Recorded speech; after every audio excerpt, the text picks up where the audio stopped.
무너지기 시작한 나스닥, 미장은 신이다라는 공식이 깨지는 걸까요? 최고점 반전 패턴과 넥라인까지 이탈하며 매도세가 더욱 강해지고 있는데요. 과연 이번 하락이 유의미한 조정으로 이어질지, 조정이 나온다면 어느 구간에서 매수를 준비해야 할지 오늘 영상에서 깔끔하게 정리해 드리겠습니다. 안녕하세요. 볼린저 밴드를 활용한 기술적 분석으로 글로벌 시장을 분석하는 볼린저 김입니다. 현재는 볼린저 밴드 기반 자동 매매 시스템으로 금을 직접 매매하고 있으며 $1000 챌린지 5일차 기준 현재까지 플러스 $118의 수익을 기록하고 있습니다. 이번 주 나스닥은 주요 경제지표 발표와 대형 기술주의 실적이 한꺼번에 예정돼 있어 변동성이 크게 확대될 수 있는 구간인데요. 오늘은 이번 주 주요 경제 일정이 나스닥과 주요 종목에 어떠한 영향을 줄 수 있는지 먼저 살펴보고, 이후 현재 나스닥의 차트 흐름과 실제로 매수를 준비할 수 있는 핵심 가격대까지 순서대로 확인해 보겠습니다. 이번 주 나스닥은 시장 방향을 결정할 만한 일정들이 몰려 있습니다. 연준의 금리 결정부터 미국의 성장률과 물가, 빅테크 실적과 일본은행 회의까지 서로 연결된 재료들이 연이어 발표되는데요. 어떠한 일정이 중요하고 시장에는 무엇을 봐야 하는지 순서대로 살펴보겠습니다. 가장 먼저 봐야 할 일정은 FOMC 금리 결정입니다. 한국 시간 목요일 새벽 3시에 금리 결과가 발표되고 새벽 3시 30분에는 케빈 워시 연준 의장의 기자회견이 이어집니다. 이번 회의에서는 금리 결정 자체만큼 워시 의장이 어떤 입장을 밝힌지가 중요한데요. 워시 의장은 트럼프 대통령이 직접 지명한 인물이라 시장에서는 금리 인하 기대를 받고 있지만, 과거에는 물가 안정과 긴축을 강조했던 매파 성향의 인물로 평가받아 왔습니다. 따라서 이번 기자회견에서는 정치권의 금리 인하 요구에 가까운 발언이 나와 줄지, 아니면 물가를 잡기 위해 높은 금리를 유지해야 한다는 입장을 보일지가 관건입니다. 완화적인 발언이 나와 준다면 국채금리가 내려가며 기술주에 힘이 실릴 수 있고, 물가 우려와 금리 인상 가능성을 강조한다면 최근 상승폭이 컸던 성장주부터 부담을 받을 가능성이 있습니다.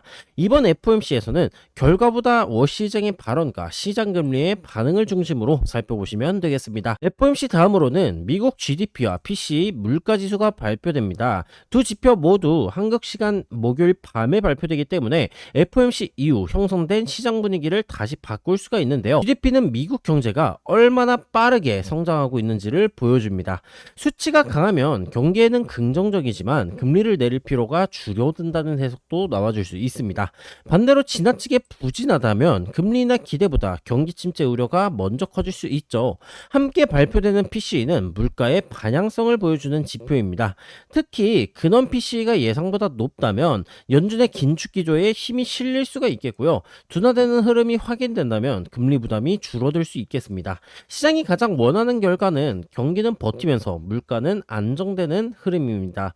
GDP에서는 경기의 강도를, PCE에서는 물가가 다시 올라가는지를 살펴보시면 되겠습니다. 세 번째는 빅테크 기업들의 실적 발표입니다. 이번 주에는 마이크로소프트와 메타, 애플, 아마존 등 나스닥에서 비중이 큰 기업들이 실적을 공개합니다. 이번 실적에서는 단순히 매출과 순이익만 봐서는 안 됩니다. 시장이 가장 주목하는 부분은 AI에 투입한 막대한 자금이 실제 성장으로 연결되고 있는지이고요. 마이크로소프트는 애저의 성장률과 AI 서비스 매출, 메타는 광고 매출과 AI 투자에 따른 비용 증가가 중요합니다. 애플은 아이폰 판매와 중국 시장 서비스 부분의 성장률을 봐야 하고요. 아마존은 AWS 성장률과 AI 인프라 투자 규모가 핵심입니다. 실적이 좋아도 투자 비용이 지나치게 커지거나 향후 전망이 기대에 미치지 못한다면 주가는 오히려 하락할 수가 있습니다.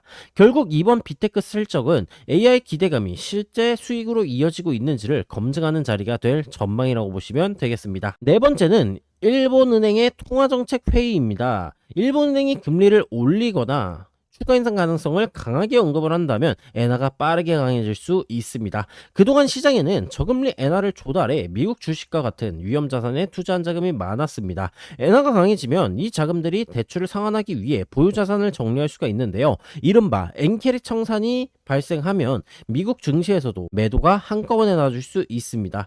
이번 주 시장의 중심은 미국 일정이지만 엔화가 갑자기 강해질 경우 나스닥의 하락폭을 키울 수 있는 변수입니다. 일본 은행의 금리 결정과 함께 달러, 엔 환율의 움직임을 보시면 되겠습니다. 마지막은 삼성전자의 2분기 실적 발표입니다. 삼성전자는 이미 잠정 실적을 발표했기 때문에 이번에는 숫자보다 경영진의 설명이 더욱 중요합니다. 특히 HBM 공급 전망과 메모리 가격 전망, 하반기 AI 반도체 수요에 대한 발언을 주목할 필요가 있겠고요. 긍정적인 전망이 나와주게 된다면 삼성전자와 SK 하이닉스를 비롯한 국내 반도체 투자 심리가 살아날 수 있겠습니다. 반대로 HBM 공급 지연이나 하반기 수요 둔화가 언급된다면 반도체 업종 전체에 부담이 될 수 있죠. 삼성전자 실적은 미국 나스닥을 직접 결정하는 자료는 아니지만 글로벌 반도체와 AI 투자 심리를 미리 확인할 수 있는 지표로 보시면 되겠습니다. 주요 경제 일정을 정리하자면 이번 주에는 FOMC와 케빈 워시 의장의 발언, 미국 GDP와 PC 물가지수, 빅테크 기업들의 실적이 나스닥의 반영을 결정할 가능성이 높습니다. 여기에 일본은행의 정책 변화와 삼성전자 실적까지 더해지면서 반도체와 성장주의 움직임도 커질 수가 있죠. 결국 시장이 확인하려는 것은 네 가지입니다. 금리가 어디로 향하는가, 물가가 다시 올라가는가, 미국 경제가 버티고 있는가, AI 투자가 실제 수익으로 연결되는가입니다. 지금까지의 흐름을 보면 나스닥은 고점에서 나타난 반전 신호 이후 단기적으로 매도세가 강해지고 있는데요. 다만 하락이 시작됐다고 해서 현재 자리에서 바로 추격을 매도하기보다는 어느 구간에서 지지를 받고 다시 매수세가 들어오는지를 확인하는 것이 중요합니다. 실제 매수 구간을 말씀드리기 전에 짧게 한 가지만 안내해 드리겠습니다. 현재 볼린저킴 채널에서는 금 시장을 대상으로 인간 대 AI $1000 챌린지를 진행하고 있습니다. 제가 직접 시장에 따라 켜고 끄는 반자동 매매와 정해진 로직대로 24시간 가까이 운용되는 자동 매매가 대결하고 있으며 챌린지 5일치까지 현재 총 플러스 $118의 수익을 기록하고 있습니다. 과연 사람이 직접 시장을 판단하는 방식이 이길지 아니면 쉬지 않고 돌아가는 자동 매매가 먼저 목표 수익에 도달할지도 계속해서 공개해드리고 있는데요. 관련 내용이 궁금하신 분들은 채널에 업로드된 챌린지 영상을 확인해 주시고요. 영상 설명란과 고정 댓글에 있는 오픈 채팅방에서도 챌린지 기록과 나스닥, 금시황을 공유하고 있으니 함께 참고해 주시기 바라겠습니다.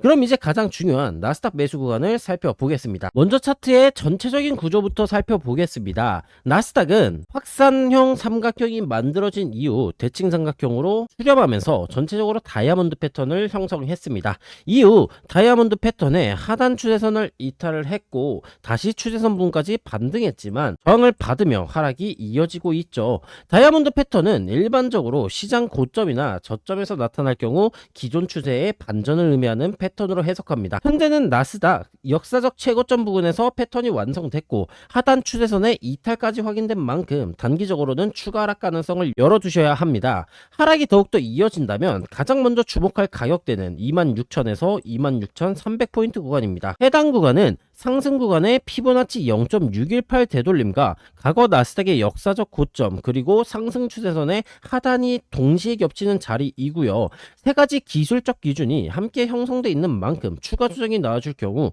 매수세 유입과 반등 여부를 확인할 수 있는 첫 번째 주요 지지 구간으로 보고 있습니다. 따라서 현재 자리에서 무리하게 매수하기보다는 26,000에서 26,300포인트까지 조정이 나와주는지 그리고 해당 구간에서 실제로 지지를 만들고 매수세가 들어오는지를 확인한 뒤 접근하는 것이 좋겠습니다. 다음은 볼린저 밴드입니다. 저는 20-2, 60-1, 120-1 세 가지 볼린저 밴드를 함께 사용하는데요. 20-2는 단기 흐름, 60-1은 중기 흐름, 120-1은 중장기 흐름을 확인할 때 사용합니다. 볼린저 밴드는 가격이 힘을 모으고 있는지 아니면은 한 방향으로 강하게 움직이는지를 확인하는 지표입니다. 밴드의 폭이 좁아지게 된다면 응축 구간이고요. 넓어지면 폭발 구간으로 판단합니다.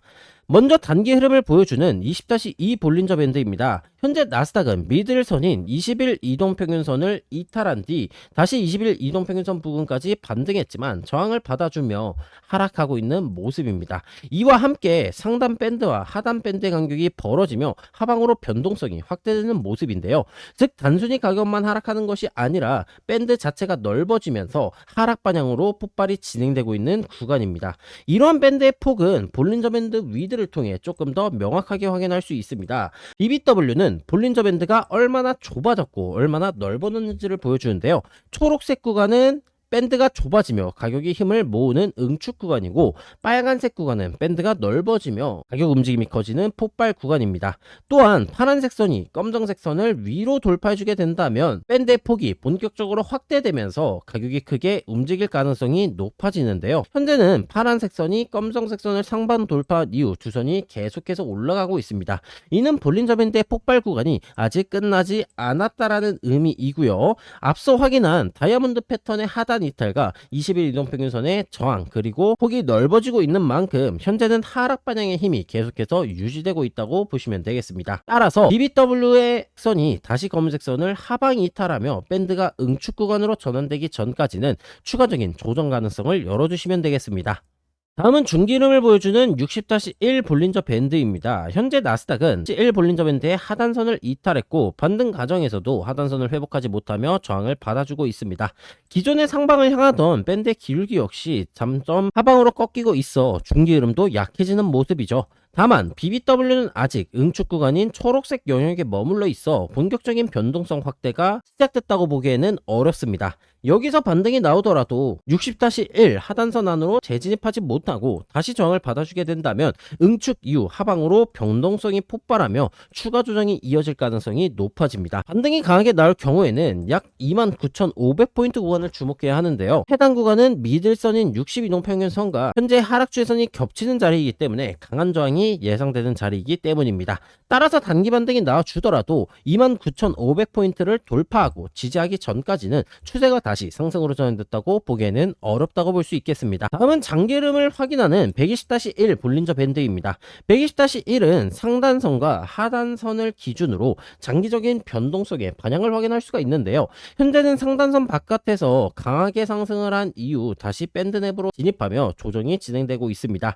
이전 조정에서도 미들선인 121 이동평균선에서 반등이 나와줬었던 만큼 이번에도 120일 이동평균선이 위치한 약 27,400포인트 부근에 도달한다면 첫 번째 반등 구간으로 볼 수 있습니다. BBW에서는 파란색 선이 검정색 선을 하방 교차하며 폭발 구간을 마무리하고 응축 구간으로 진입하는 모습인데요. 장기 상승의 힘이 약해지고 있는 만큼 120일 이동평균선이나 혹은 하단선까지 조정이 이어질 가능성을 열어둬야 합니다. 따라서 먼저 27,400포인트 부근에 120 이동평균선에서 반등이 나오는지를 확인하고 해당 구간까지 이탈한다면 점차 올라오고 있는 120-1 하단선 또는 앞서 작도에서 분석한 26,000에서 26,300포인트 구간의 반등 여부를 확인하시면 되겠습니다. 마지막으로 전체적인 방향성을 볼 수 있는 보조지표를 살펴보겠습니다. 제가 주로 사용하는 보조지표는 트리플 스토캐스틱인데요. 현재 일봉 스토캐스틱은 단기, 중기, 장기 모두 하방 기울기를 유지하고 있습니다. 세 지표가 동시에 내려가고 있는 만큼 현재는 명확한 하락 시그널이 진행되고 있다고 볼 수 있습니다. 다만 단기, 중기, 장기 보조 지표가 이미 저점 구간에 진입한 모습이기 때문에 추가 하락을 앞서 확인한 120일 이동평균선인 약 27,400포인트에 도달하게 된다면 저점으로 인한 기술적인 반등을 기대해 볼 수 있습니다. 하지만 상위 시간봉인 주봉에서는 하락 시그널이 아직 명확하게 진행되고 있죠. 따라서 일봉에서 반등이 나와 주더라도 바로 추세가 상승으로 전환됐다고 판단하기보다는 단기적인 기술적 반등으로 접근하는 것이 좋습니다. 특히 피보나치 0.618 되돌림과 장기 상승 추세선 그리고 지난 역사적 고점 라인이 겹친 약 26,300포인트에 도달하기 전까지는 매수 관점으로 접근하더라도 짧은 반등을 노리는 단기 매매 위주로 대응을 하시고요. 무리하게 비중을 늘리거나 장기 포지션으로 진입하는 것은 지양하는 것이 좋겠습니다. 따라서 일본 기준으로는 27,400포인트 부근에서 기술적 반등을 기대할 수 있지만 주봉 하락 시그널이 진행 중인 만큼 반등이 나와주더라도 단기적인 흐름으로 접근하는 것이 좋겠고요. 전체적으로 보게 된다면 다이아몬드 패턴 이탈과 볼린저 밴드의 하방 확산이 함께 나타나며 현재는 추가적인 조정 가능성이 높은 구간입니다. 27,400포인트에서는 1차 반등 여부를 확인하고 해당 구간까지 이탈하게 된다면 피보나치 0.618 되돌림 상승 추세선 지난 고점이 겹치는 26,000에서 26,300포인트 구간을 중요한 반등 구간으로 보시면 되겠습니다. 마지막으로 현재 채널에서는 인간, AI, 금, $1,000 챌린지를 진행하고 있습니다. 현재까지 챌린지 5일차 기준 총 플러스 $118의 수익을 기록하고 있는데요. 챌린지 진행 상황과 함께 나스닥과 금 시황도 꾸준히 공유드리고 있습니다.